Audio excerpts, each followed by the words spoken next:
Welcome back to another technical deep dive here in the debug zone. Today we're tackling a big question and breaking it down with insights from other users. Hopefully this clears up some misconceptions and helps you get the answer you need. So buckle up, stay a little curious, and let's jump right in.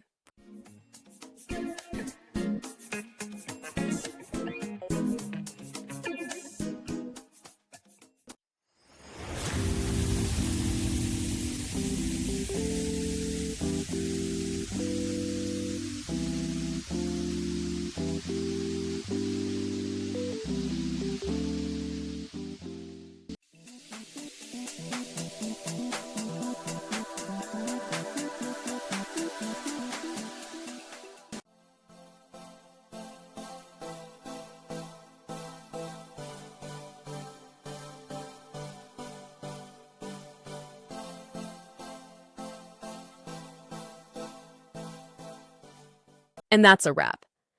I hope you found the answer you were looking for. If you did, take a second to hit that subscribe button. It really helps out. And let me know in the comments which solution worked best for you. See you next time in the debug zone.